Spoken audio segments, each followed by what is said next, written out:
Hello? Hello? Hello, doctor? Hello, doctor.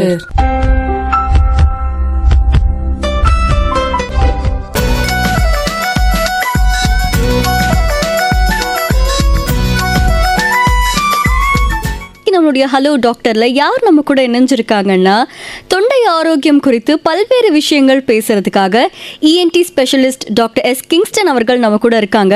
வணக்கம் doctor. வணக்கம். வணக்கம், சொல்லுங்க. எப்படி இருக்கீங்க டாக்டர்? நல்லா இருக்கேன். நல்லா இருக்கீங்களா? நல்லா இருக்கேன் டாக்டர். இந்த காது மூக்கு தொண்டை இதை பற்றி சொல்லும்பொழுது முக்கியமாக அது உடலில் ரொம்ப ஒரு முக்கியமான பாகம்னு சொல்லலாம். அப்படி இருக்கும்பொழுது அதை எந்த அளவுக்கு நம்ம பாதுகாப்பாக வச்சுக்கணும் டாக்டர்? ஓகே, காது மூக்கு தொண்டை இது வந்து ஃபேஸில் இன்டெக்ரல் பார்ட். நம்ம ஃபேஸ் தான் நம்ம ஐடென்டிட்டியே. ஸோ இதில் பார்க்கும்போது இந்த காது மூக்கு தொண்டை மூணுமே இன்டர் கனெக்டட். நம்மளுடைய ஃபர்ஸ்ட் லைன் ஆஃப் டிஃபென்ஸ்னே இதை நம்மளை சொல்லலாம். ஸோ இதை நம்ம ப்ராப்பராக பார்த்துக்கிட்டா தான் நம்மளுடைய என்டையர் பாடி வந்து ப்ராப்பராக இருக்கும், ஹெல்த்தியாக இருக்கும்.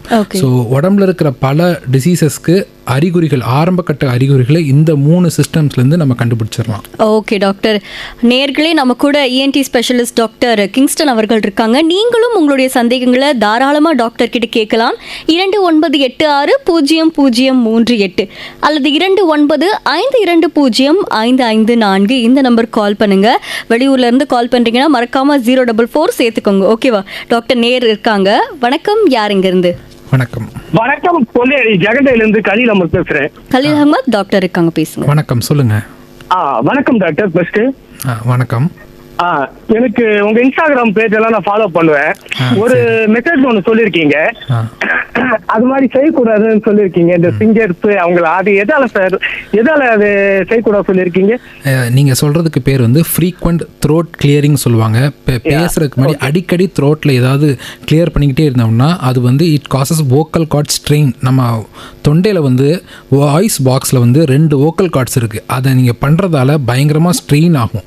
அந்த வோக்கல் கார்ட்ஸ் வந்து ரொம்ப டெண்டரான ஸ்ட்ரக்சர்ஸ். அந்த மாதிரி நம்ம ஃப்ரீக்வெண்ட்டாக கிளியர் பண்ணுறதால வோக்கல் கார்ட்ஸில் ப்ளீடிங் வந்து தொண்டை வாய்ஸ் சேஞ்ச் ஆகிறதுக்கு கூட வாய்ப்பு இருக்குது. அது மட்டும் இல்லாமல் இந்த த்ரோட் கிளியரிங் வந்து ஒரு அசிடிட்டியோட ஒரு இன்னொரு மேனிஃபெஸ்டேஷனாக கூட இருக்கலாம், இல்லை அலர்ஜியோட ப்ராப்ளமாக கூட இருக்கலாம். ஸோ அந்த த்ரோட் கிளியரிங் ஃபஸ்ட்டு எதனால் வருதுன்னு ஃபஸ்ட்டு நம்ம கண்டுபிடிச்சி அதை ட்ரீட் பண்ணணும். த்ரோட் கிளியரிங் ரிப்பீட்டடாக பண்ணிக்கிட்டே இருந்தால் நான் சொன்ன மாதிரி வோக்கல் கார்ட் ஸ்ட்ரெயின் வர்றதுக்கு வாய்ப்பு இருக்குது. அவ்வளவு பிரச்சனை இருக்கா சார் அது? ஆனா நீங்க சொல்லும் போதே அந்த மாதிரி தாட் வருது டாக்டர். இல்ல, அடிக்கடி பண்ணக்கூடாது. சில பேர் வந்து அந்த அலர்ஜி அசிடிட்டி எதுவுமே இருக்காது, அது ஒரு பழக்கமாக கூட இருக்கலாம், அது ஒரு ஹேபிட்டாக மாறிடும். ஸோ அதை நம்ம கவுன்சிலிங் பண்ணி அவங்களுக்கு எக்ஸ்பிளைன் பண்ணி அதை நிறுத்த நம்ம சொல்லிக் கொடுக்கணும், அவ்வளோதான். அதுக்கப்புறம் இன்னொரு சந்தேகம், நான் வந்து ஒரு மிமிக்ரி ஆர்டிஸ்ட் டாக்டர். ஒரு 60 வாய்ஸ் 5 நிமிஷத்துல 50 வாய்ஸ் கிட்ட நான் பேசுவேன். ஆக்சுவலி இது மாதிரி பண்றதுனால எதனா விளைவுகள் எதனா வருமா? அதை பத்தி கொஞ்சம் சொல்லுங்க.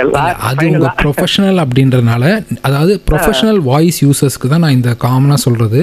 நீங்க உங்க வாய்ஸை நல்லா பார்த்துக்கணும் அப்படின்னா முடிஞ்ச அளவுக்கு தண்ணி நிறைய குடிக்கணும். ஸோ அது ஜென்ரலாக சொல்கிற டாபிக்ஸ் தான். தண்ணி நிறைய கொடுத்தாலே அந்த வோக்கல் கார்டு ஹியூமிடாக இருக்கும், அதாவது ஈரப்பதமாக மாய்ஸ்சராக இருக்கும். அதுக்கப்புறம் முடிஞ்ச அளவுக்கு வாய்ஸ் ரெஸ்ட்டு. நீங்கள் வந்து இங்கே ப்ரொஃபஷனலாக உங்கள் வாய்ஸை யூஸ் பண்ணாத நேரங்களில் மற்ற நேரங்களில் பேச்சை குறைச்சிக்கணும். அப்படியே பேசினா கூட நார்மல் டோனில் பேசணும். ரொம்ப சத்தமாகவும் பேசக்கூடாது, ரொம்ப குறைவாகவும் பேசக்கூடாது. இன்னொரு முக்கியமான லாஸ்ட் பாயிண்ட்டு, நீங்கள் அசிடிட்டி இல்லாமல் நீங்கள் பார்த்துக்கணும். ஸோ அசிடிட்டி இல்லாமல் பார்த்துக்கிறதுக்கு ஒரு 6-7 பாயிண்ட் இருக்குது. நான் அடுத்தடுத்து நான் உங்களுக்கு சொல்கிறேன். ஓகே டாக்டர், கண்டிப்பாக கலீல் அஹ்மதுக்கு அது உதவியா இருக்கும். அடுத்த நேயர். வணக்கம், யார் இங்க இருந்து? லைன்ல இருக்கு மேடம். அந்த ரேடியோ வால்யூம் கொஞ்சம் கம்மி பண்ணுங்க சார். வணக்கம் மேடம். வணக்கம், சொல்லுங்க. வேதாரண்யம் வட்டம் கருப்பம்புலம் தெற்குல இருந்து சிவகுமார் பேசுறேன். சிவகுமார் டாக்டர் இருக்காங்க, பேசுங்க. டாக்டர் சார் வணக்கம். வணக்கம். வணக்கம் சார். அதாவது இந்த தொண்டையில பாத்தீங்கன்னா அப்படியே புண்ணு மாதிரி வந்துருதுங்கய்யா. அதை வந்து நம்ம வந்து எச்சி முழுங்க முடியல, ஒரு உணவு சாப்பிடும் போது அப்படியே வலிக்குது. சரி. அப்புறம் பாத்தீங்கன்னா அந்த அப்படியே வறண்டு போயிருக்கு அப்படியே நாக்கு. அது எதனாலங்கய்யா வருது? அதை பத்தி சொல்லுங்க. அடுத்தது காது வந்து கப்புன்னு அடைச்சிக்கிடுதுங்க குளிக்கும் போது. ஓகே. திரும்ப வந்து கையால வந்து காதை பொத்திக்கிட்டு நம்ம மூச்சை டம் கட்டினோம்னா காது பட்டுன்னு திறந்துக்கிடுது. ஓகே. இது வந்து எதனாலங்க வருது? காதுல அப்போ வந்து அரிப்பு இருக்குங்க சார். சரிங்க. அதெல்லாம் எதனால வருதுங்கய்யா? இதை வந்து கண்டிப்பா பார்க்கணுமா, டெஸ்ட் பண்ணணுமா, அதை பத்தி சொல்லுங்க. நான் ரேடியோவில் கேட்டுக்கிறேன். சரிங்க. அதாவது தொண்டை வறண்டு போகுதுன்னா அதுக்கு ஒரே காரணம் தண்ணி அதிகமாக குடிக்கணும், அவ்வளோதான். வேறு ஒன்றும் இல்லை. தண்ணி கம்மியாக குடித்தா தொண்டை வறண்டுரும். மற்றபடி தொண்டையில் புண்ணு இருக்குன்னு சொல்கிறது அதை கண்ணால் பார்த்தா தான் நம்ம சொல்ல முடியும். ஸோ உங்களுக்கு முழுங்கும் போது கஷ்டமாக இருக்குது அப்படின்னா அது கண்டிப்பாக ஒரு இன்ஃபெக்ஷனாக இருக்கலாம், இல்லை தொண்டை புண்ணாக இருக்கலாம். ஸோ இன்ஃபெக்ஷனுக்கு நம்ம மாத்திரை மருந்து சாப்பிடணும். ஸோ என்ன இன்ஃபெக்ஷன்னு கண்ணால் பார்த்தா தான் தெரியும். ஸோ நீங்கள் ஒரு பக்கத்தில் ஒரு டாக்டர் போய் பார்க்குறது நல்லது. இந்த காது அடைப்பு வர்றது, நம்ம குளிக்கும் போது காதில் தண்ணி போகிறது சகஜம்தான். அந்த தண்ணி போச்சுன்னா நம்ம சாதாரண துண்டை வச்சு தொடச்சா போதும். முக்கியமாக நிறைய பேர் பண்ணுற தவறு வந்து இயர்பட்ஸ் யூஸ் பண்ணி காதை க்ளீன் பண்ணுறது. தயவு செய்து அதை பண்ணவே பண்ணாதீங்க. இந்த மாதிரி காது அடைப்பு அடிக்கடி வருதுன்றதான் அதுக்கு வந்து காரணம் என்னென்னு பார்த்தீங்கன்னா, நம்ம காதுக்கும் மூக்குக்கும் ஒரு கம்யூனிகேஷன் இருக்குது. அது அந்த இது யூஸ்டேஷன் டியூப்னு சொல்லுவாங்க. அந்த டியூப் ப்ராப்பராக வேலை செய்யலைன்னா இந்த மாதிரி காது அடைப்பு அடிக்கடி வரும். ஸோ அது வந்துக்கு காரணம் வந்து அலர்ஜியாக இருக்கலாம், அப்படி இல்லைன்னா வெறுமனே அந்த டியூப்பில் ப்ராப்ளமாக இருக்கலாம். ஸோ இதுக்கு மெயினாக நாங்கள் சொல்கிறது வந்து ஸ்டீம் இன்ஹலேஷன், நல்லா ஆவி பிடிக்கிறது. அதை ப்ராப்பராக நீங்கள் ஒரு ஒரு வாரம் 2 வாரம் ப்ராப்பராக பண்ணிங்கன்னா அந்த டியூப் மறுபடியும் தன்னோட வேலையை செய்ய ஆரம்பிச்சிடும். இந்த காது அடைப்பு நின்றும். இந்த காதடைப்பு மெயினாக யாருக்கு வரும்னு பார்த்தீங்கன்னா, இந்த அடிக்கடி ஃப்ளைட்டில் ட்ராவல் பண்ணுவாங்க பார்த்தீங்களா, அவங்களுக்கு இது வந்து ரொம்ப காமனாக சொல்லுவாங்க.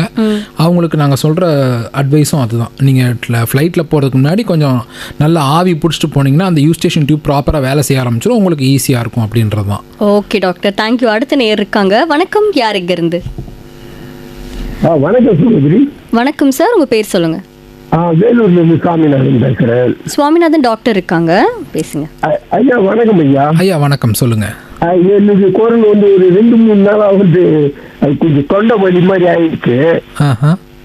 வெளியேறியா போய் தண்ணி குடிக்கல, அது கொஞ்சம் பிரச்சனை ஆகிட்டு இப்போ குரலை வந்து பேசுறதுக்கு கூட சரியா வரல. சரிங்க.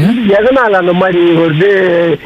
ஃபங்கஸ், என்ன பாக்டீரியா, அந்த மாதிரி ஏதாச்சும் நோய் கிருமிகள் தாக்குதலா என்னன்னு தெரியல. உப்பு போட்டு கொஞ்சம் ஹாட் வாட்டர்ல கொஞ்சம் வாய் கொப்பிட்டு பிறகு ஓரளவுக்கு எனக்கு சுமாராச்சு டேப்லெட் போட்டிருக்கேன். இப்போ இந்த தொண்டைன்றது ஆண்களுக்கும் பெண்களுக்கும் வித்தியாசம் தொண்டையிலே பார்த்து கரெக்டா கண்டுபிடிச்சிடலாம். ஒரு ஆண் வந்து பெண் வேடம் போட்டா கூட ஐயா அவங்க பெரிய, ஏன்னாக்கா தொண்டை வந்து கொஞ்சம் பெரியதா இருக்கும். இப்போ இந்த ஏஜ் ஆகுறப்போ 15 வயது டீனேஜ்ல வந்து இந்த வாய்ஸ் வந்து சேஞ்ச் ஆகும். இது பெரும்பாலும் ஆண்களுக்கு ஒரு சிலருக்கு சேஞ்ச் ஆகிறது இல்லை. அதே போல பெண்களுக்கு ஆண்கள் குரலும் ஆண்களுக்கு பெண்கள் குரலும் வருவதற்கான காரணம் எனக்கு தேவையில்லையா. இன்னொன்று வந்து இப்போ இஎன்டி அப்படின்றது வந்து இப்போ தனித்தனியாக பிரிஞ்சு டிபார்ட்மெண்ட் இருக்குங்களா? இப்போ பழையபடி 3 துறையும் ஒன்றாவே சேர்ந்து இருக்குதுங்களா? நன்றி சார், உங்களுடைய கேள்விக்கு டாக்டர் பதில் சொல்வாங்க. அதாவது குழந்தைங்களுக்கு ஆண்களாக இருந்தாலும் சரி பெண்களாக இருந்தாலும் சரி, குழந்தைங்களுக்கு எப்போவுமே ஹை பிச்டு வாய்ஸ் தான் இருக்கும். ஸோ இந்த ஹை பிச்டு வாய்ஸ் வந்து அந்த பியூபர்ட்டி அவங்க வயதுக்கு வரும்போது என்ன ஆகும் அப்படின்னு பார்த்தீங்கன்னா, பெண்களுக்கு அதே ஹை பிச் வாய்ஸ் அப்படியே மெயின்டைன் ஆகும். ஆண்களுக்கு அந்த லேரிங்ஸ்ன்ற அந்த வாய்ஸ் பாக்ஸ் வந்து வளர்கிறதால, அந்த சைஸ் பெருசாகிறதால தான் அவங்களுக்கு அந்த கழுத்தில் இருக்கிற அந்த ப்ராமினன்ஸ் தெரியுது. அதான் அந்த ஆடம்ஸ் ஆப்பிள்னு சொல்லுவோம் இல்லையா. ஸோ அந்த மாதிரி வளர்கிறதால தான் அவங்களுக்கு அந்த குழந்தைத்தனமான அந்த ஹை பிச் வாய்ஸ் வந்து அவங்க அடல்ட் ஆகும்போது அது லோ பிச் வாய்ஸாக நல்லா டீப் பேஸ் வாய்ஸாக மாறிடும். இது ஆண்களுக்கு பெண்களுக்கு அந்த நடக்கிறது. ஸோ சில பேருக்கு இந்த மாதிரி இந்த இது எதனால் அந்த ஹார்மோன்ஸ்னால தான் இந்த வாய்ஸ் சேஞ்ச் நடக்குது. ஸோ ஆண்களுக்கும் பெண்களுக்கும் இந்த ஹார்மோன் ஒழுங்காக வேலை செய்யலைன்னா இந்த ஆண்களுக்கு சில சமயம் பெண்கள் வாய்ஸ் வரும், இல்லை பெண்களுக்கு சில சமயம் ஆண்கள் வாய்ஸ் வரலாம். அதுக்கு நம்ம வந்து ப்ராப்பராக நம்ம வந்து ட்ரீட் பண்ணணும். ட்ரீட்மெண்ட் நான் சொன்ன மாதிரி எப்படி பண்ணலாம்? அவங்களுக்கு ஹார்மோன் தெரப்பி கொடுக்கறதாலையும் இல்லை சில மைனர் சர்ஜிக்கல் ப்ரொசீஜர்ஸ் பண்ணுறதாலையும் நம்ம இந்த 2 கண்டிஷனை சரி பண்ணிடலாம். ஆண்களுக்கு பெண்கள் வாய்ஸ் வர்றதையும் பெண்களுக்கு ஆண்கள் வாய்ஸ் வர்றதையும் ஹார்மோன்ஸை வச்சும் சில சர்ஜிக்கல் ப்ரொசீஜர்ஸ் பண்ணியும் நம்ம சரி பண்ணிடலாம். ஓகே டாக்டர், ஆனால் ஒரு பெரிய விஷயத்தை எங்களுக்கு ரொம்ப அழகாக கிளியராக எக்ஸ்பிளைன் பண்ணியிருக்கீங்க. பல நேரங்களில் எங்களுக்குமே அந்த சந்தேகம் உண்டு. இப்போ தொண்டை கட்டும் போதெல்லாம் நமக்கு திடீர்னு வேறு மாதிரி ஒரு வாய்ஸ் இருக்கும், நம்ம வாய்ஸ் தாண்டி இயல்பாக அது வேறு மாதிரி ஆகும். அதுக்கு வந்து என்ன காரணம் டாக்டர்? ஸோ நீங்கள் வந்து நம்ம வோக்கல் கார்ட்ஸ் எப்படி இருக்குன்னா, நீங்கள் வந்து கிட்டாரை ஞாபகம் வச்சுக்கோங்க. கிட்டாரில் வந்து ஸ்ட்ரிங் இருக்கும் பார்த்தீங்களா, கிட்டாரில் ஸ்ட்ரிங் வைப்ரேட் ஆகிறதால தான் நமக்கு சவுண்ட் வருது. அதே மாதிரி நம்ம நுரையீரலேருந்து காற்று வரும்போது அந்த வோக்கல் கார்ட்ஸ் வைப்ரேட் ஆகிறதால தான் அந்த சவுண்ட் வரும். ஸோ வோக்கல் கார்டு அந்த நம்ம கிட்டார் ஸ்ட்ரிங் மாதிரி தான் இருக்கும். இதே இது இந்த கிட்டார் ஸ்ட்ரிங்கில் தடிமனாக இருந்தாலோ இல்லை கிட்டார் ஸ்ட்ரிங்கில் ஏதாவது கற்கள் ஒட்டி இருந்தாலோ அதோட சவுண்டோட குவாலிட்டி மாறும் இல்லையா, அதே மாதிரி தான் நம்ம வோக்கல் கார்ட்ஸும். ஏதாவது நம்ம சளி இருமல்னாலேயோ இல்லை வோக்கல் கார்ட்ஸில் ஏதாவது காயம் ஏற்பட்டாலோ இல்லை வோக்கல் கார்ட்ஸில் ஏதாவது கட்டி வந்தாலோ என்ன ஆகும்னா வோக்கல் கார்ட்ஸால் ப்ராப்பராக வைப்ரேட் பண்ண முடியாது. ஸோ அதனால தான் நம்ம வாய்ஸ் குவாலிட்டி மாறுறது. எப்போ நம்ம அந்த சளி சரியாகி வோக்கல் கார்ட்ஸ் நார்மல் ஸ்ட்ரக்சருக்கு வந்துடுதோ அப்போ வந்து நார்மல் வாய்ஸ் வந்துடும். ஓகே, இப்போ நீங்க சொல்லும் போது எங்களால் இமேஜினரி பண்ண முடியுது டாக்டர். அடுத்த நேர் இருக்காங்க. வணக்கம், யார் இங்க இருந்து? வணக்கம், லைன்ல இருக்கீங்க, பேசலாம். மதிய வணக்கம் மேடம். மதிய வணக்கம், உங்க பேரு? ராயப்பேட்டையிலேருந்து வெங்கடேசன் பேசுறேன். டாக்டருக்கு வணக்கம். வணக்கம் சார், சொல்லுங்க. 2 இஷ்யூ சார். இந்த மூக்குல வந்து பாத்தீங்கன்னா லைட்டா பெண்ட் இருக்கு. ஓகே. அது சிடி எம்ஆர்ஐ எல்லாமே எடுத்தாங்க. அது வந்து இப்போ டாக்டர் இஎன்டி சீஃப் என்ன சொன்னாருன்னா, சார் அது வந்து 100% அப்படிதான் இருக்கு, ஆப்ரேஷன் பண்ற அளவுக்கு இல்ல. நீங்கமான என்ன இருக்குன்னா நைட்டு படுக்க போகும்போது ஒரு மூக்கு அடைச்சுன்றது. அதுக்கு மட்டும் கொஞ்சம் நேச்சுரல் டிராப்ஸ் போடுங்க, அதனால ஆம்லெஸ் அப்படின்னாரு. அது ஒண்ணு. ரெண்டாவது, அவருக்கு வந்து பொசிஷனல் வெர்டிகோ இருக்கு. ரைட் ஹேண்ட் சைடு படுத்தீங்கன்னா அப்படியே தூக்கி போடுது. ஆனா அதுவும் CD MRI neuro physician and surgeon எல்லாமே கன்சல்ட் பண்ணிட்டோம். எல்லா ஃபைண்டிங்ஸுமே எல்லாம் நார்மல், அப்பியர்ஸ் நார்மல். அவரே எழுதி கொடுத்துட்டார், நோ மெடிசன் இஸ் ரிக்வயர்ட். இது நீங்க சின்ன சின்ன எக்ஸசைஸ் மட்டும் பண்ணுங்க, வேற ஒன்றும் உங்களுக்கு ஒன்றும் பாதிப்பு இருக்காது, அக்ரவேட் ஆகாது அப்படின்னு இருக்காரு. இது மட்டும் நீங்க சொல்லுங்க, whether what I have undergone is கரெக்டா? நீங்கள் சொன்ன 2 விஷயத்துமே உங்களை நல்லா ப்ராப்பராக ட்ரீட் பண்ணி ப்ராப்பராக உங்களுக்கு கவுன்சிலிங் கொடுத்துருக்காங்க சார். அது எல்லாமே 100% உண்மை தான். மூக்கு தண்டு வளைவாக இருக்கிறது ஆல்மோஸ்ட் 80% ஆஃப் த பீப்புளுக்கு அப்படி தான் இருக்கும். ஸோ யாருக்கு அந்த மூக்கு தண்டு வளைவுனால பிரச்சனை இல்லையோ அவங்கள தேவையில்லாமல் நம்ம சர்ஜரி பண்ணனால எந்த பிரயோஜனமும் இல்லை. ஸோ அவங்களுக்கு சர்ஜரி தேவையில்லை. யாருக்கு இந்த மூக்கு தண்டு வளைவாக இருக்கிறதால 24 மணி நேரம் மூக்கடைப்பு இருக்கோ இல்லை அந்த மூக்கு தண்டு வளைவுனால அடிக்கடி சைனஸ் பிரச்சனையால் அவங்க அவதிப்படுறாங்களோ அவங்களுக்கு தான் நம்ம அறுவை சிகிச்சை பண்ணி அந்த மூக்குத்தண்டை நேராக்கணும். இது ஃபஸ்ட்டு. ரெண்டாவது என்ன கேள்வி கேட்டிங்க? அந்த தலை சுத்துக்கு கேட்டிங்க இல்லையா? ஸோ இந்த பொசிஷனல் வெர்டிகோ வந்து ப்ராப்பராக அதுக்குன்னு சில எக்ஸசைசஸ் இருக்குது. அந்த எக்ஸசைசஸை வச்சு சரி பண்ணிடலாம். இந்த வெர்டிகோ வந்து திரும்ப வராமல் வர வைக்கிறதுக்கு நம்மக்கிட்ட ஒன்றும் கிடையாது. வந்துச்சுன்னா நம்ம ட்ரீட் பண்ணுறது தான் நம்மளால் பண்ண முடியும். ஸோ இது மெயினாக ஃபிசியோதெரப்பி ரீஹாபிலிட்டேஷனால் மட்டும்தான் சரி பண்ண முடியும். ஸோ இது பெருசாக பிரச்சனைக்குன்னு படி எதுவும் இல்லை. நம்ம மாத்திரை கொடுத்து நம்ம அந்த வெர்டிகோ வர்றப்பையும் அந்த தலை சுத்து வர்றப்பையும் நம்ம மாத்திரை கொடுத்து நம்ம சரி பண்ணிடலாம். அவ்வளோதான். நன்றி சார். தேங்க்யூ. நன்றி. வணக்கம். ஓகே டாக்டர், இந்த வைரஸ் தொற்று மற்றும் பாக்டீரியா தொற்றால் வரக்கூடிய இந்த தொண்டை வலி எப்படி சரி செய்கிறது டாக்டர்? ஓகே, இந்த வைரல் ஃபெரிஞ்சைட்டிஸ் பாக்டீரியல் ஃபெரிஞ்சைட்டிஸை ஃபஸ்ட்டு நம்ம டிஃப்ரென்ஷியேட் பண்ண கற்றுக்கணும். இந்த வைரல் ஃபெரிஞ்சைட்டிஸ் பார்த்திங்கன்னா சிம்டம்ஸ் வந்து கொஞ்சம் மைல்டாக இருக்கும். அதாவது தொண்டை கரகப்பு ரொம்ப கம்மியாக இருக்கும், நிறைய இருமல் இருக்குமே ஒழிய மற்றபடி இந்த ஃபீவர்லாம் கொஞ்சம் மைல்டு இதாக இருக்கும், காஃபும் கம்மியாக இருக்கும் அந்த மாதிரி. ஆனால் பாக்டீரியல் பார்த்திங்கன்னா ஹை கிரேட் ஃபீவர் இருக்கும், பாடி பெயின் இருக்கும், சாப்பாடு முழுங்க கஷ்டமாக இருக்கும், டான்சில்ஸ்லாம் வீங்கி போயிருக்கும், டான்சில்ஸ் மேலே சில மெம்பரெயின்ஸ் மாதிரி படிஞ்சிருக்கும். ஸோ இந்த வைரல் ஃபெரிஞ்சைட்டிஸை பொறுத்த வரைக்கும் நம்ம வந்து சப்போர்ட்டிவ் மேனேஜ்மெண்ட் தான். அதாவது நிறைய தண்ணி குடிக்க சொல்லுவோம், ரெஸ்ட் எடுக்க சொல்லுவோம், வெதுன்னு தண்ணியில் கொஞ்சம் உப்பு போட்டு வாய் கொப்பளிக்க சொல்லுவோம், கொஞ்சம் ஃபீவரிஷாக இருந்தால் கொஞ்சம் பேரஸ்டமால் எடுக்கணும். இவ்வளோ தான் வைரல் ஃபெரிஞ்சைட்டிஸ்க்கு தேவை. அதே இது பாக்டீரியல் ஃபெரிஞ்சைட்டிஸ் பார்த்திங்கன்னா நீங்கள் கண்டிப்பாக ஒரு ப்ராப்பராக ஆன்டிபயோட்டிக் கோர்ஸ் எடுத்துக்கணும். 3 to 5 days கண்டிப்பாக அவங்க ஆன்டிபயோட்டிக்ஸ் எடுத்துக்கணும். அதே மாதிரி தண்ணி நிறைய குடிக்கணும், கார்கிள்ஸ் நிறைய பண்ண சொல்லணும். ஸோ இந்த மாதிரி 2ஐயும் வேறு வேறு மாதிரி நம்ம ட்ரீட் பண்ண வேண்டியிருக்கும். ஸோ எல்லா ஃபெரிஞ்சைட்டிஸ்க்குமே, அதாவது எல்லா சோர் த்ரோட்டுக்குமே வந்து நம்ம ஆன்டிபயோட்டிக்ஸ் கொடுக்கணும்னு அவசியம் இல்லை. எதுன்னு பார்த்து அதுங்களுக்கு தேவையானவங்களுக்கு மட்டும்தான் நம்ம ஆன்டிபயோட்டிக்ஸ் கொடுக்கணும். ஓகே ஓகே டாக்டர், அடுத்த நேயர் இருக்காங்க. வணக்கம், யார் இங்கிருந்து? வணக்கம் மேம், நான் சந்திரசேகர் வேலூர் கட்பாடியிலேருந்து பேசுகிறேன். டாக்டர் இருக்காங்க, பேசுங்க சந்திரசேகர். சொல்லுங்கள் மேம். வணக்கம் டாக்டர். எனக்கு என்ன கேள்வினா, இந்த காதுல வந்து சிலருக்கு அடைப்பு மாதிரி ஏற்படுது. அதுக்கு வந்து வேக்ஸ் சரியா சுரக்கல, அதனாலதான் காதுக்குள்ளேயே அழுக்கு அப்படிங்கிறது உருண்டையா கட்டிக்குது. ஒரு 3 or 4 months or 1 yearக்கு ஒன்ஸ் காதை போய் கிளீன் பண்ணி அதுல இருக்கக்கூடிய அழுக்கெல்லாம் வெளியில எடுக்கிற மாதிரி இருக்கு. ஸோ இந்த சுரப்பி ஏன் சிலருக்கு வந்து சுரக்கிறது இல்ல, அது நார்மல் ஆகிறதுக்கு வாய்ப்பு இல்லையா? லைஃப் லாங் அவங்களுக்கு இப்படிதான் அந்த அழுக்கு எடுக்கிறதுக்கு பண்ணணுமா? இது ஏன் அப்படி நடக்குது? அதை பத்தி கொஞ்சம் விளக்கமா சொல்லுங்களேன். காதில் இருக்கிற அதாவது அந்த அழுக்குன்னு சொல்கிறத வந்து வேக்ஸ் அப்படின்னு சொல்லுவோம். இது பல கலவையான ஸ்ட்ரக்சர். நம்ம காதில் சில சுரப்பிகள் இருக்கும், ஆயில் கிளாண்ட்ஸ் இருக்கும், அது ப்ரொடியூஸ் பண்ணுறது. அதுக்கப்புறம் காதில் இருக்கிற முடி, அப்புறம் நம்ம என்விரான்மெண்ட்டில் இருக்கிற அந்த தூசி, இதெல்லாம் சேர்ந்து தான் வேக்ஸ் ஃபார்ம் ஆகுது.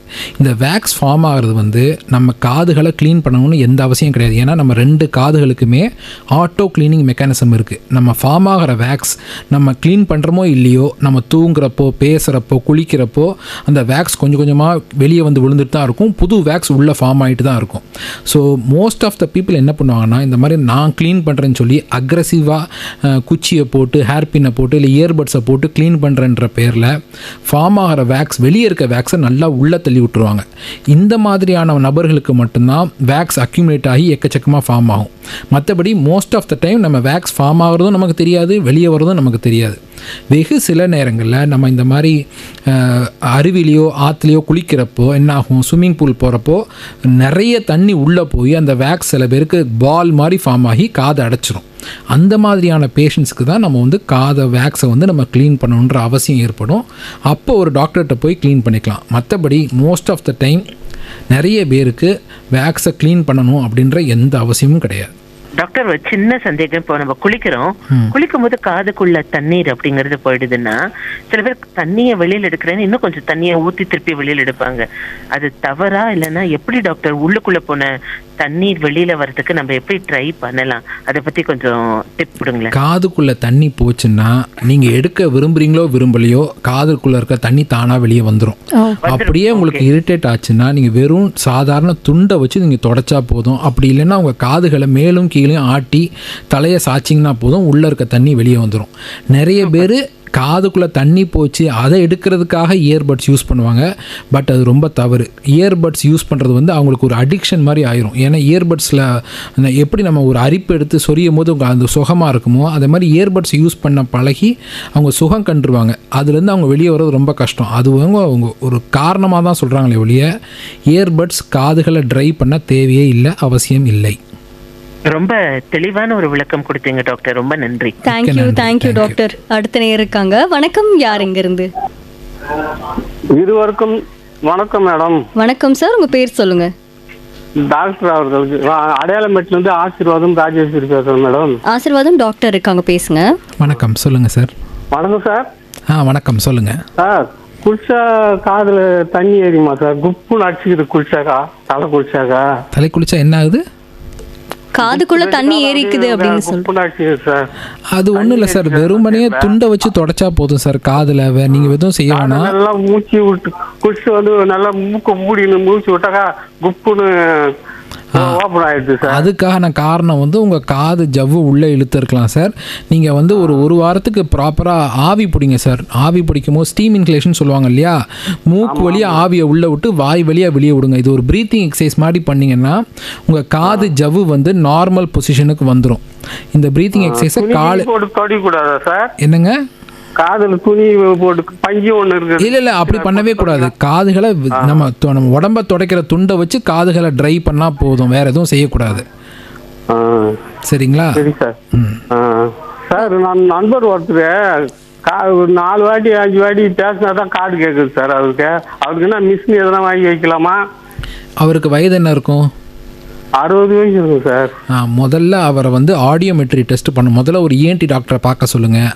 அவரோட காதுகளை கண்ணால் பார்த்துட்டு அதுக்கப்புறம் ஒரு ஆடியோமெட்ரி டெஸ்ட் பண்ண சொல்லுவாங்க.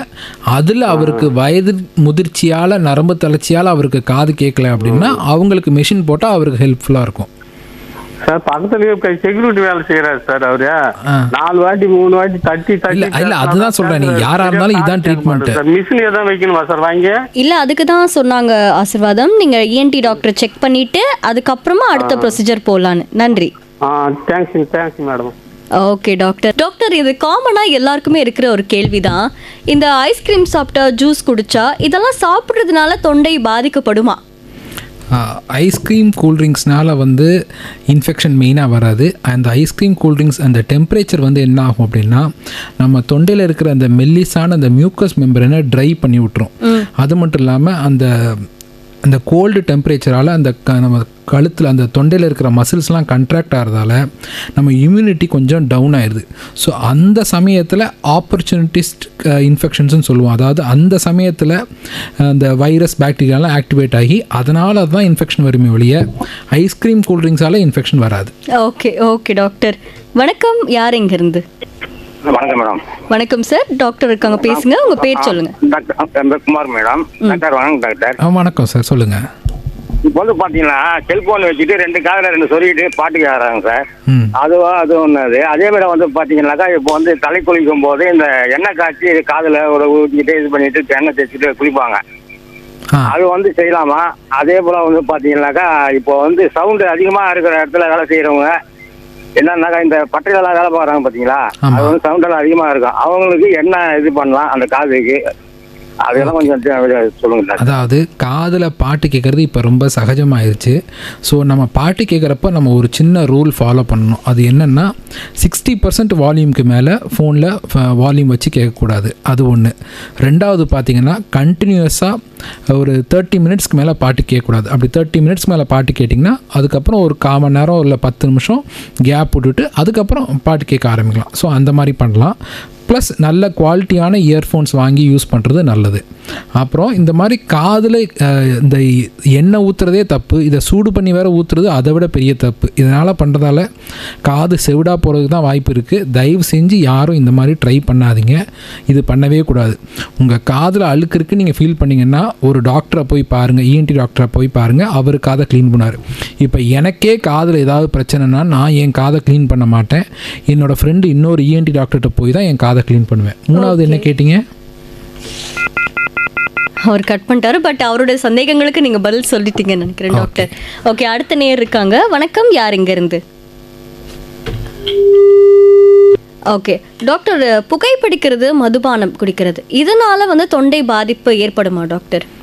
புகைப்பிடிக்கிறது, மது பழக்கம், உச்சந்தலையிலேருந்து உள்ளங்கால் வரைக்கும் இருக்கிற எல்லா சிஸ்டம்ஸ்க்கும் இந்த 2 நாளாக ப்ராப்ளம் வரும்.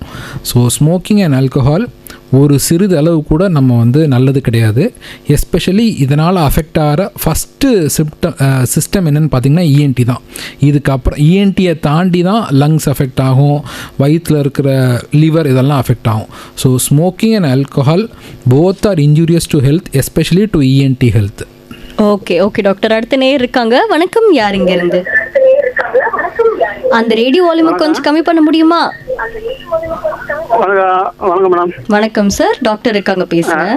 டாக்டர் வணக்கம், சொல்லுங்க. வணக்கம் டாக்டர், நான் மேலமாஞ்சிலேருந்து ராஜா பேசுறேன். சொல்லுங்க சார். எனக்கு கொஞ்சம் நாளையில இந்த லெஃப்ட் சைடு காது கொஞ்சம் மைல்டா கம்மியா இருக்கு ரைட் சைடை விட. சரிங்க. அது வந்து டாக்டர்கிட்ட போனால் அவங்க வந்து ரொம்ப இதாக இருக்கு, அதுக்கு நீங்கள் கொஞ்சம் சவுண்டாக கம்மியாக கேட்கணும் அப்படின்னு சொன்னாங்க. மாத்திரை கொடுத்தாங்க, வலி லைட்டாக இருந்துட்டு தான் இருக்கு. சரிங்க. இன்னொரு டவுட் சார், இப்போ வந்து நான் ஹார்ட் பேஷண்ட்டு, நான் வந்து ஆஸ்பிரினும் புருசிமேடும் சாப்பிட்டுட்டு இருக்கேன். சரிங்க. அது சாப்பிட்றதுனால வந்து செவித்திறன் பாதிப்பு வரும்னு ஒரு நிகழ்ச்சியில் கேட்டாங்க, உண்மையா? முதல்ல உங்களுக்கு காதில் என்ன ப்ராப்ளம் அப்படின்றத அந்த இஎன்டி டாக்டர் தாங்க கேட்கணும். காதில் உங்களுக்கு வயதால் வர்ற அந்த காது கேட்க குறைஞ்சிருக்கா இல்லை காது ஜவ்வில் ஓட்டை இருக்கா அப்படின்றத நம்ம கண்டுபிடிக்கணும்.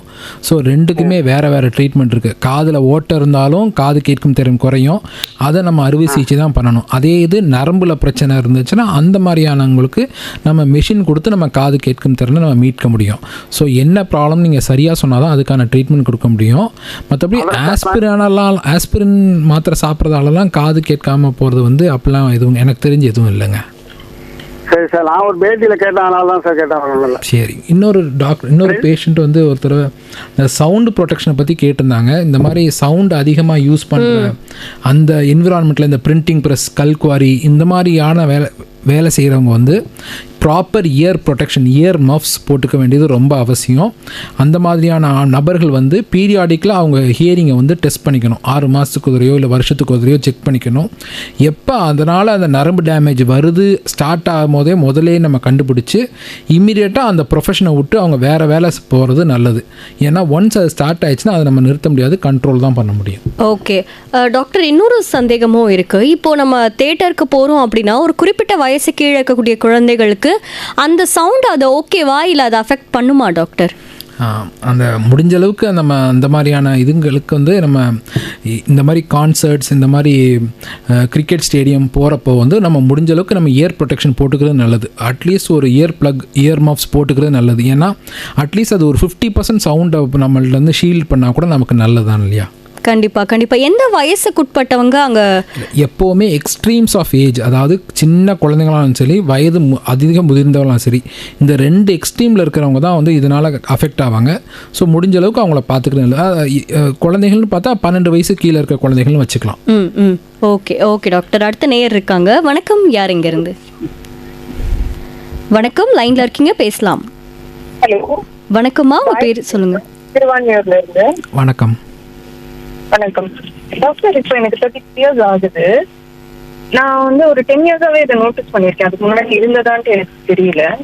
என்னன்னா, நான் வந்து ஹெட்ஃபோன்ஸ் போட்டுட்டு எப்பயாச்சும் பாட்டு ஏதாவது கேட்டுட்டு இருக்கும்போது ஒரு லெஃப்ட் சைடு மட்டும் கம்மியா கேட்குற மாதிரி ஒரு ஃபீல் இருக்கும்.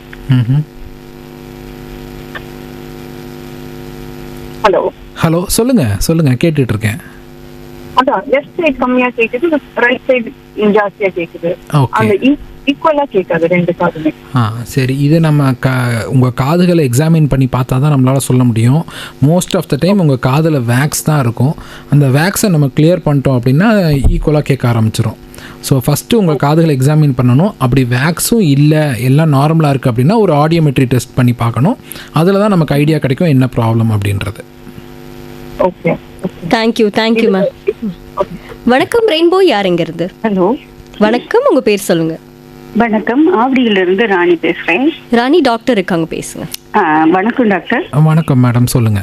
டாக்டர், எனக்கு வந்து திடீர்னு இந்த மைக் செக் பண்ணாலாம் கீழே ஒரு சவுண்ட் வரும்ல டாக்டர், அதே மாதிரி காதுல திடீர்னு அப்படி சவுண்ட் வருது, அதுக்கு பிறகு போயிருது. அது எதனால டாக்டர்? அது எப்போ வருது? அது இந்த சவுண்டு எப்பயாவது வருதா? அது ஆமா, எப்பவாவது தான். எவ்வளோ நேரம் இருக்கு? ஒரு 2 few seconds தான் இருக்குது. அப்படி இருக்குது. ஆனா கீட்டு அப்படி சவுண்டுன்னு நான் காதை அப்படி பொத்திட்டு அப்படி எடுப்பேன், அது அப்படி வராது, அதுக்கப்புறம் இருக்காது டாக்டர். அது எதனால? இந்த மைக் செக் பண்ணும்போது இருக்கும்ல, அது மாதிரி எதனால? ஸோ அது வந்து மெயினாக வந்து நம்ம இந்த காதில் சவுண்டு கேட்குறது வந்து நம்ம டினிட்டஸ் அப்படின்னு சொல்லுவோம். பட் நீங்கள் சொல்கிற மாதிரி குவாலிட்டி வர்றது வந்து ரொம்ப ரொம்ப ரேர்மா. ஒருவேளை நம்ம மூக்கு அடைப்பு, மூக்கு அலர்ஜி அந்த மாதிரி ப்ராப்ளம் வந்து நான் ஏற்கனவே சொன்ன மாதிரி இந்த காதுக்கும் மூக்குக்குள்ள இருக்க கம்யூனிகேஷன், அந்த யூஸ்டேஷன் டியூப்னு சொல்லுவாங்க, அது ப்ராப்பராக வேலை செய்யலைன்னா இந்த மாதிரியான வாய்ப்பு இருக்குது. நீங்கள் ஒரு ENT டாக்டரை கன்சல்ட் பண்ணுறது நல்லது. இது ஒன்றும் பெரிய இஷ்யூலாம் கிடையாது. அப்படியா? இது வந்து காது செவுடா போயிருமோ? இல்லை, அப்படிலாம் நம்ம சொல்ல முடியாது. நம்ம எக்ஸாமின் பண்ணி பார்த்து ஆடியோமெட்ரி டெஸ்ட் பண்ணி தான் நம்மளால டிசைட் பண்ண முடியும். ஆனால் அப்படி சவுண்ட் வர்றது தப்பு தான் இல்லையா டாக்டர்? இல்லை, சவுண்ட் வர்றது தப்புன்றதில் விட இது ஒரு வேரியேஷன் தானே. இது என்னன்னு நம்ம பார்க்கணும், அதுதான். இக்னோர் பண்ணாதீங்க. ஓகே, அது ஏதோ மிஸ்டேக் இருக்குதுன்னு அர்த்தம் டாக்டர். சரி, அது அப்படி கீழே கொஞ்ச நேரம் அப்படி சவுண்டா, அதுக்கப்புறம் ஆனால் போயிருது, அதுக்கப்புறம் காது அப்படி பொத்தணும்னு. சரி, நீங்கள் ஒரு டாக்டரை போய் பார்த்து அவங்க காதுகளை செக் பண்ணி தான் நம்மளால சொல்ல முடியும். நீங்கள் போய் பார்க்கறது நல்லது. Okay doctor, thank you. வணக்கம் ரெயின்போ, யார் இங்க இருந்து? வணக்கம் மேடம். வணக்கம் சார். வணக்கம் சார், சொல்லுங்க. நல்ல ஒரு அருமையான தலைப்பு இதுக்கெல்லாம் நல்லா பதில் சொல்லிக்கிட்டு இருக்கிறீங்க. ரொம்ப உங்களுக்கு பாராட்டுகள். ரொம்ப நன்றிங்க, சொல்லுங்க. இதே மாதிரி எனக்கு வந்து இப்போ திடீர்னு சாப்பிட்டுக்கிட்டு இருக்கும்போது அதிகமாக தும்மல் விழுந்துருது டாக்டர். அப்போ வந்து நான் வந்துக்கிட்டு அம்மா அப்பாங்கிற ஒரு வார்த்தை 2 தும்மல் வரும்போது சொல்லிடுறேன். மூணாவது வந்து அறிகுறி வந்து இந்த சில பேர் காதில் வந்து சவுண்டு அதிகமாக ஊதும் போது கொயின்னு ஒரு சவுண்டு வருது. அந்த மாதிரி ஊதலாமா, ஊதக்கூடாதா?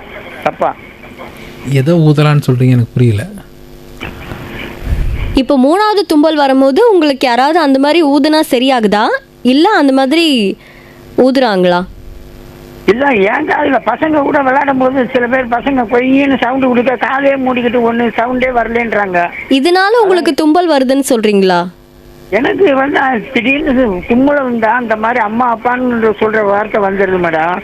பக்கத்துல இருக்க கொஞ்சம் பயப்படுறாங்க, என்னால கண்ட்ரோல் பண்ண முடியல. இதுக்கு என்ன காரணம்னு தான் கேட்குறேன். இந்த மாதிரி அடுக்கு தும்மல் வர்றதுக்கு காரணம் வந்து மெயினாக அலர்ஜியாக இருக்கலாம், ஒவ்வாமையாக இருக்கலாம். ஸோ வந்து அதுக்கு வந்து முடிஞ்ச அளவுக்கு நீங்கள் வந்து உங்களை அலர்ஜிலேருந்து ப்ரொடெக்ட் பண்ணுறதா நல்லது. ஸோ முடிஞ்ச அளவுக்கு தூசியில் போகாமல் இருக்கிறதாலையும், இல்லை கூட்டமாக இருக்க இடத்துல போகும்போது மாஸ்க் போடுறதாலையும், குளிர்ச்சியான ஐட்டங்களை சாப்பிடாமல் இருக்கிறதாலையும் தான் நம்ம அலர்ஜியை வந்து கண்ட்ரோல் பண்ண முடியும். இதை தாண்டி உங்களுக்கு இந்த அடுக்கு தும்மல் வருதுன்னா அதுக்கு நம்ம மாத்திரை சாப்பிட வேண்டியிருக்கும், மூக்குக்கு ஸ்ப்ரே பண்ண வேண்டியிருக்கும். மற்றபடி ரெண்டாவதாக நீங்கள் சொன்னீங்க இல்லையா, காது யாராவது சத்தம் யாராவது காது பக்கத்தில் வந்து கத்திட்டா நம்ம காது கொய்யின்னு கேட்குது, அது வந்து இயற்கை தான். ஸோ கொஞ்சம் நம்ம காது திடீர்னு ஒரு லவுட் சவுண்ட் வர்றப்போ நம்ம காது ரெக்கவரி ஆகிறதுக்கு டைம் ஆகும். ஸோ முடிஞ்ச அளவுக்கு அந்த மாதிரி விளையாட்டாக கூட அதை பண்ணக்கூடாதுன்னு உங்கள் குழந்தைங்கள்ட்ட சொல்லி வைங்க, அவ்வளோதான். கண்டிப்பாக இதையுமே நம்ம முக்கியமாக பார்க்கணும் டாக்டர். இப்போ இவர் நார்மலாக கத்துறது சொன்னாங்க, ஆனால் நம்ம ஃபெஸ்டிவல் டைமில் இப்போ இந்த நியூ இயர் டைம்லலாம் அந்த மாதிரி பிபி வச்சுக்கிட்டு ரொம்ப சத்தமாக ஊதுவாங்க. அது உண்மையாகவே காதுகளை அஃபெக்ட் பண்ணுமா doctor? Yes, even a single sound, loud sound, for example ஒரு பாம் பிளாஸ்ட்னு வச்சுக்கோங்களேன். ஒரு பாம் பிளாஸ்ட் எவ்வளோ நேரம், ஒரு செகண்டில் அந்த அந்த பெரிய சவுண்டு நம்ம காதுகளை வந்து அஃபெக்ட் ஆகிறதுக்கு கண்டிப்பாக வாய்ப்பு இருக்குது. அதனாலேயே வந்து நாய்ஸ் இன்டியூஸ் ஹியரிங் லாஸ் வர்றதுக்கும் வாய்ப்பு இருக்குது. இன்னொரு முக்கியமான பாயிண்ட் என்னென்னா, இந்த மாதிரி noise induced hearing loss once வந்துருச்சுன்னா அதை நம்ம ரிவர்ஸ் பண்ண முடியாது. ஒன்ஸ் டேமேஜ் ஆனது தான். ஸோ முடிஞ்ச அளவுக்கு நம்ம இயர் ப்ரொடெக்ஷனாக இருக்கிறது நல்லது. அதனால தான் நான் வந்து ஏதாவது ஒரு கான்சர்ட்ஸ், ஒரு இசை நிகழ்ச்சி, இல்லை ஒரு கிரிக்கெட் ஸ்டேடியம் போனீங்கன்னா எப்போவுமே இயர் ப்ரொடெக்ஷனை எடுத்துகிட்டு போகிறது தான் புத்திசாலித்தனம். Okay okay, thank you doctor. அடுத்த நேயர் இருக்காங்க. வணக்கம், யார் இங்க இருந்து? ஹலோ, வணக்கம் மேடம். வணக்கம்மா, உங்க பேர் சொல்லுங்க. பெருங்குல இருந்து வள்ளி பேசுறேங்க மேடம். வள்ளி டாக்டர் இருக்காங்க. வணக்கம் சார். வணக்கம்மா, சொல்லுங்க. இது என் பையன் வந்து 18 வயசு ஆகுதுங்க சார். ஒரு 5 வருஷமா காதுல சீ வந்துச்சு. அப்புறம் போய் செக் பண்ணதுக்கு காது ஜவுல ஓட்டனாங்க. சரிங்க. அது போன வருஷம் வந்து ஆபரேஷன் பண்ணிட்டாங்க. சரிங்க. பண்ணிட்டு அப்புறம் டேப்லெட் எல்லாம் கொடுத்துருந்தாங்க, அடிக்கடி செக்அப் எல்லாம் போறான். ஆனா இன்னும் அந்த சீவு நின்று அப்படி இல்லை சார். ஒரு வருஷம் அது வந்து அப்படிதான் இருக்குது. சரிங்க. அதாவது 3 நாளைக்கு மட்டும் மாத்திரை கொடுக்குறாங்க, அந்த நேரம் தான் கேக்குது. அதுக்கப்புறம் திருப்பி வந்து தான் இருக்குது. ஓகேங்க. அதாவது காது ஜவ்வில் ஓட்டை இருந்துச்சு அப்படின்னா பொதுவாகவே 16 வயசுக்கு உட்பட்ட அதில் அந்த மாதிரி ஆப்ரேஷன் பண்ண மாட்டாங்க. அட்லீஸ்ட் ஒரு 16 வயசு வரைக்கும் வெயிட் பண்ணணும்னு 16-17 வயசுக்கு அப்புறம் தான் ஆப்ரேஷன் பண்ணுவாங்க. ஸோ அந்த ஆப்ரேஷன் பண்ணாலும் நம்ம வந்து ப்ராப்பராக சில ப்ரொசீஜர்ஸை ஃபாலோ பண்ணணும். அட்லீஸ்ட் ஒரு மாதமாவது காதில் தண்ணி போகாமல் பார்த்துக்கணும், காதை சுத்தமாக வச்சுக்கணும், அவங்க ட்ராப்ஸ் கொடுக்குறத ப்ராப்பராக ஃபாலோ பண்ணணும். இப்படிலாம் இருந்தால் கூட அந்த ஓட்டை அடையிறதுக்கான வாய்ப்புகள் வந்து 95% தான். மீதி 5% அந்த ஓட்டை அடையாமல் அந்த ஓட்டை அப்படியே இருக்கிறதுக்கான வாய்ப்புகள் இருக்குது. ஸோ அந்த மாதிரியான பட்சத்தில் நம்ம இன்னொரு சர்ஜரி தான் பண்ணிக்கணும். இந்த தடவை கொஞ்சம் பார்த்து கேர்ஃபுல்லாக கொஞ்சம் இன்னும் எக்ஸ்ட்ரா ப்ரிகாஷனோட அந்த சர்ஜரி நம்ம பண்ணணும். ஸோ காதில் ஒரு காதுல வந்து இன்னொரு காதுல வருதுன்னு சொன்னாங்க சார். அதுக்கப்புறம் தான் இப்போ வந்த காதுல விட்டு இன்னொரு காதுல தான் ஆப்ரேஷன் பண்ணாங்க. அதாவது எந்த 2 காதுலையுமே ஓட்டை இருக்குது அப்படின்னா எந்த காதில் அதிகமாக ஓட்டை இருக்கோ ஃபஸ்ட்டு நம்ம அதை தான் சரி பண்ணுவோம். ஸோ அதுக்கு நம்ம ஆடியோமெட்ரி டெஸ்ட்லாம் பண்ணி பார்த்து மைக்ரோஸ்கோப்பில் காதை பார்த்து எந்த காதை ஃபஸ்ட்டு பண்ணணும்னு டிசைட் பண்ணி தான் டாக்டர் பண்ணுவாங்க. சரிங்களா? ஸோ இது வந்துச்சுன்னா நம்ம திருப்பி தான் நம்ம சர்ஜரி பண்ணி தான் சரி பண்ணணும். சரிங்க, thank you sir. Thank you ma'am, thank you. வணக்கம் ரெயின்போ, யார் எங்க இருந்து? வணக்கம். வணக்கம்மா, உங்க பேர் சொல்லுங்க. நான் பரமக்குடியில இருந்து ராஜேஸ்வரி பேசுறேங்கம்மா. ராஜேஸ்வரி டாக்டர் இருக்காங்க, பேசுங்க. மருத்துவர் ஐயாக்கு வணக்கங்க ஐயா. வணக்கம்மா, சொல்லுங்க. நிறைய பேருக்கு நிறைய தெளிவுகளை கொடுக்குறீங்க, ரொம்ப சந்தோஷம். நன்றிங்க. எனக்கு என்ன சந்தேகம்னா, நாங்க வந்து வானொலி நேயர்கள் தான் 20 வருஷமாவே வானொலியில பேசுறோம். அது நிறைய பேர் பேசுறோம். அந்த இணைப்பு கிடைக்கிறதுக்காக 1 மணி நேரம் காதுல போன் வச்சு பிசிபிசின்னு வரும்போது மறுபடியும் திருப்பி வைக்கிறோம். இதனால காதுக்கு எதுவும் பிரச்சனை வருமா? இதனால வரைக்கும் வரல எங்களுக்கு. அது பிரச்சனை ஏதாவது இதுல ஒன்றும் பிரச்சனை இல்லைம்மா, இது ஒன்றும் ப்ராப்ளம் இல்லை. ஒரு விஷயம். இந்த 2வது விஷயம் வந்து தொண்டை வலி வந்து இப்ப நிறைய பேருக்கு இருக்கு. ஃபாஸ்ட் ஃபுட் உணவுகள் சாப்பிடறதுனால பொரிக்கிறது வறுக்கிறது ரோட்ல இருக்கிற கலர் உணவுகளை சாப்பிடறதுனால தொண்டை வலி வருமா? ஏன்னா நிறைய பேருக்கு வேகமா சாப்பிடறதுனாலையும் தொண்டை வலி வருமா அப்படிங்கிறது தான்.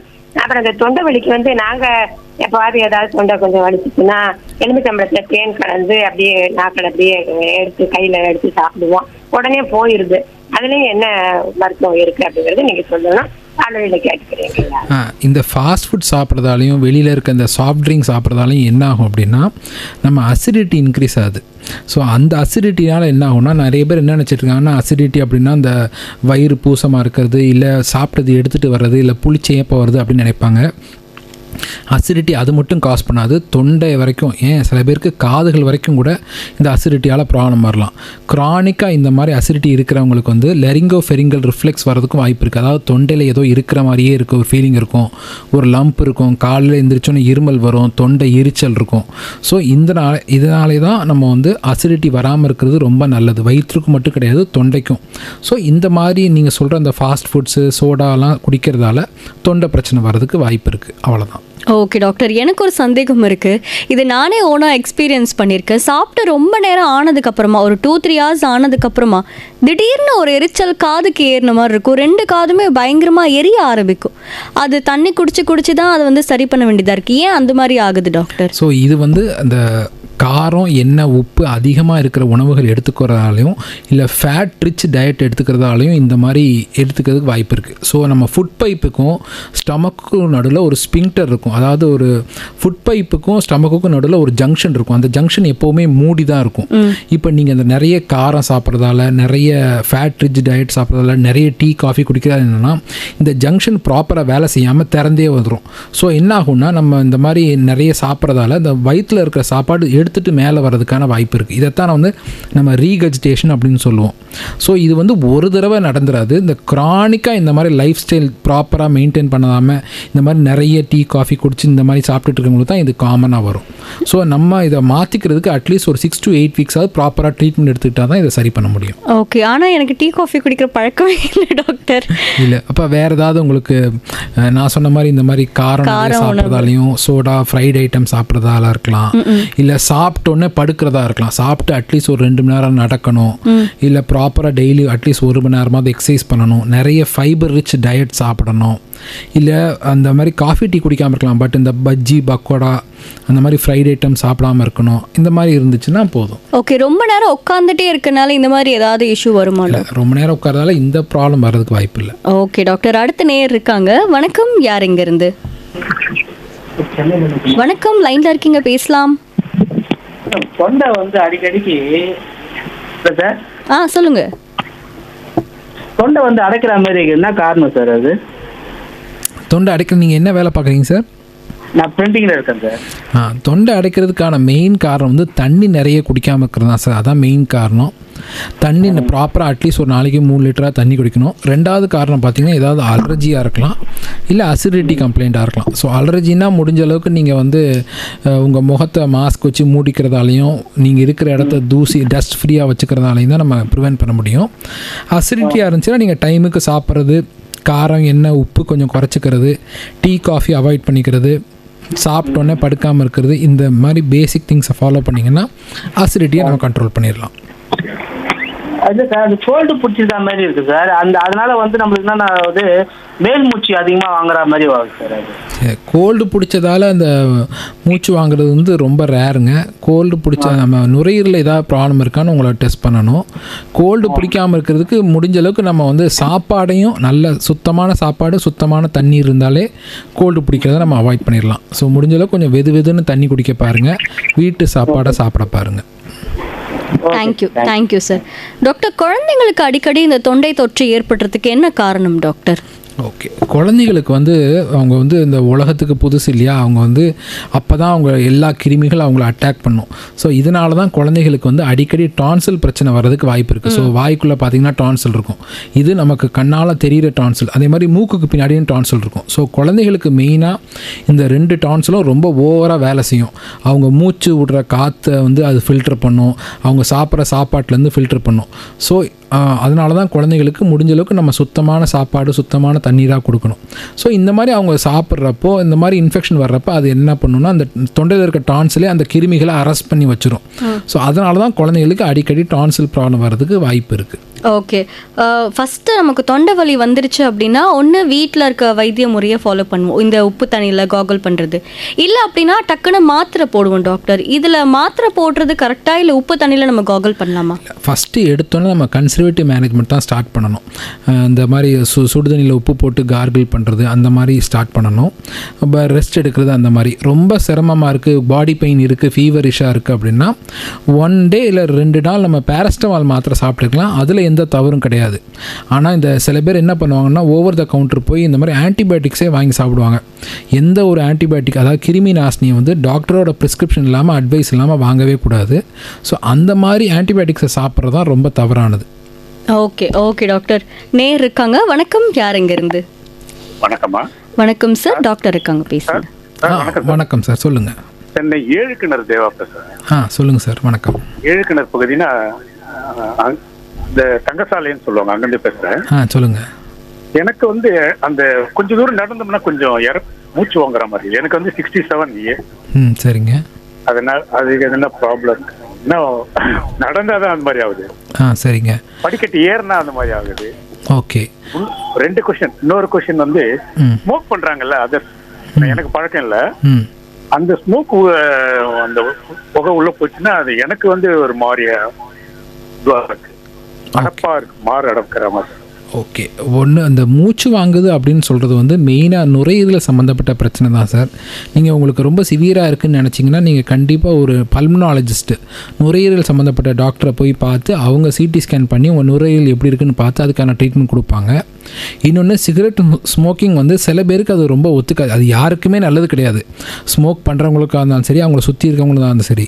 ஸோ உங்களுக்கு அது ரொம்ப இரிட்டேஷனாக இருக்குன்னா நீங்கள் முடிஞ்ச அளவுக்கு அதை அவாய்ட் பண்ணுறது தான் நல்லது. அந்த மாதிரி ஸ்மோக் பண்ணுறவங்கள்ட்ட வந்து தூரமாக இருக்கிறது தான் நல்லது. மீட்டர்ஸ் இருந்தால் கூட அந்த ஸ்மெல் அப்படியே வந்து அட்டாக் ஆகிற மாதிரி இருக்குது. அதுக்கு எதுனா எடுத்துக்கலாமா? இல்லை, அதுக்கு ஸ்பெஷலாக எதுவும் எடுத்துக்க தேவையில்லை. நீங்கள் வேணால் மாஸ்க் போட்டுக்கோங்க, அவ்வளோதான். அதுக்கு மேலே எதுவும் செய்ய தேவை. Thank you sir. அடுத்த நேயர் இருக்காங்க டாக்டர். வணக்கம் ரெயின்போ, யார் இருந்து? வணக்கம் சார், உங்க பேர் சொல்லுங்க. கார்த்திக் பேசுமாம். கார்த்திக் டாக்டர் இருக்காங்க, பேசுங்க. சார் லெஃப்ட் காதுல புண்ணு இருக்கு சார், என்ன பண்ணலாம்? லெஃப்ட் காதுல புண்ணு இருக்கா? எந்த இடத்துல புண்ணு இருக்கு? தொட்டா வலிக்குதா? கை கை வைப்போம்ல காது கிட்ட. ஆமா, புண்ணு இருக்கு சார். அந்த புண்ணு இருக்கு, என்ன பண்ணலாம்? இல்லைங்க, அந்த எந்த இடத்துல புண்ணு இருக்குன்ற பார்த்து தான் நம்ம வந்து டாக்டர்கிட்ட ட்ரீட்மெண்ட் பண்ண முடியும். ஓகே, சொல்லுங்க சார். சார் நீங்கள் ஒரு ENT டாக்டர் பார்த்தீங்களா கார்த்திக்? பார்த்தேன். அவங்க என்ன சொன்னாங்க சார்? டாக்டர் என்ன சொன்னாங்க? இல்லை, இன்னும் பார்க்கலையா டாக்டர்? இன்னும் பார்க்கலையா? நீங்கள் ஒரு ENT டாக்டரை போய் பாருங்கள், பார்த்து அவர் தான் ட்ரீட்மெண்ட் பண்ண முடியும். உங்களுக்கு வேறு ஏதாவது சந்தேகம் இருந்தால் கேளுங்க. தேங்க்யூ கார்த்திக். டாக்டர், ரொம்ப நாளாக ஒருத்தருக்கு வந்து இருமல் இருந்துக்கிட்டே இருக்குது அப்படின்னா அது வெறும் தொண்டை பிரச்சனை இல்லை வேறு ஏதாவது காரணம் இருக்கா டாக்டர்? இருமலுக்கு பல காரணங்கள் இருக்குது. அதான் ரெஸ்பிரேட்டரி ட்ராக்ட், நான் சொன்ன மாதிரி ஏற்கனவே அலர்ஜி ப்ராப்ளமாக இருக்கலாம், இல்லைன்னா அசிடிட்டி ப்ராப்ளமாக இருக்கலாம், இல்லை நுரையீரலில் ப்ராப்ளமாக இருக்கலாம். ஏன்னா ஈவன் இந்த நிறைய ஹெவி ஸ்மோக்கர்ஸ்க்கு க்ரானிக் ப்ராங்கைட்டிஸ் இருந்தாலோ இல்லை ப்ராங்கிக்டைசிஸ் இருந்தாலோ அவங்களுக்கும் இந்த மாதிரி காஃபிங் வரத்தான் செய்யும். ஸோ ஒரு காஃப் வந்து 1 வீக்கு மேலே இருந்தாலே நம்ம கண்டிப்பாக ஸ்பெஷலிஸ்ட் ஒப்பீனியன் வாங்குறது நல்லது. ஓகே டாக்டர், நிகழ்ச்சியுடைய நிறைவு காலர் பார்த்துடலாம். வணக்கம், யார் இருந்து? வணக்கம். வணக்கம் சார், உங்கள் பேர் சொல்லுங்க. காஞ்சிபுரம் சேனம்பாக்கம் கோவிந்தராஜன். கோவிந்தராஜன் டாக்டர் இருக்காங்க, பேசுங்க. வணக்கம் சார், சொல்லுங்க. வணக்கம். இந்த லெஃப்ட் ஷோல்டரு வலிக்குதுங்க ஐயா. நல்லா போலிங்லாம் நல்லா இழுத்து போடுவேன் நல்லா. இப்போ லெஃப்ட் அந்த ஷோல்டர் வரைக்கும் வலிக்குது, என்னன்னு தெரியல. நீங்கள் இது எக்ஸ்ரே ஏதாவது எடுத்து பார்த்தீங்களா? எக்ஸ்ரே எதுவும் எடுக்கல. நீங்கள் ஒரு வயசாச்சு, இன்னும் சுகர் பிபி எதுவும் கிடையாது. நல்ல விஷயம் தாங்க. நீங்கள் எதுக்கும் ஒரு எலும்பு டாக்டரை பார்த்து ஒரு எக்ஸ்ரே எடுத்து பார்க்குறது நல்லது. ஏதாவது ஒரு ஜவ்வு அந்த மாதிரி ஏதாவது சின்ன பிரச்சனையாக தான் இருக்கும். நீங்கள் எக்ஸ்ரே பார்த்து ஒரு எலும்பு டாக்டரை பார்த்தீங்கன்னா அவங்க அதுக்கு ட்ரீட்மெண்ட் பண்ணுவாங்க. Thank you sir. ஆனால் கடைசி நேரம் உங்ககிட்ட பொதுவான ஒரு கேள்வி கேட்டிருக்காங்க டாக்டர். ஓகே, இவ்வளோ நேரம் நம்ம ஹலோ டாக்டர் நிகழ்ச்சியில் ENT ஸ்பெஷலிஸ்ட் டாக்டர் கிங்ஸ்டன் அவர்கள் தான் இருந்தாங்க. டாக்டர், என்னுடைய கடைசி கேள்வி, பொதுமக்களுக்கு தொண்டையுடைய ஆரோக்கியம் குறித்து நீங்கள் சொல்ல விரும்புகிற கருத்து டாக்டர்? ஸோ தொண்டையை பற்றி நான் ஏற்கனவே சொன்ன மாதிரி நம்ம தொண்டை வந்து பேசுகிறதுக்காக மட்டும் கிடையாது, நம்ம சாப்பிட்ற சாப்பாட்டும் அதுதான். அது மட்டும் இல்லாமல் நம்ம மூச்சு காற்றும் நம்ம தொண்டை வழியாக தான் பாஸ் ஆகுது. அது மட்டும் இல்லாமல் நம்ம வாய்ஸுக்கும் நம்ம தொண்டை வந்து ரொம்ப முக்கியமானது. ஸோ நான் சிம்பிளாக உங்களுக்கு சொல்ல வேண்டியது, உங்கள் தொண்டை ஆரோக்கியமாக இருக்கணும்னா நிறைய தண்ணி குடிங்க, நிறைய பழங்கள் காய்கறிகள் சாப்பிடுங்க. டொபாக்கோ, நோ டொபாக்கோ, புகையில சுத்தமாக கிடையாது. ஆல்கஹாலும் 0, even 1 drop of alcohol is not good for throat. So இதெல்லாம் அவாய்ட் பண்ணுங்கள். நல்லா சத்தான சாப்பாடு சாப்பிடுங்க, வேறு எதுவும் இல்லை. ஓகே, ரொம்ப நன்றி டாக்டர். இவ்வளோ நேரம் எங்கள் கூட பல கேள்விகளுக்கு சந்தேகங்களுக்கு ரொம்ப நிதானமாக பதில் சொன்னீங்க. அண்ட் நாங்கள் முக்கியமாக நிறைய விஷயம் தெரிஞ்சுக்கிட்டோம் doctor. Thank you so much. Thank you.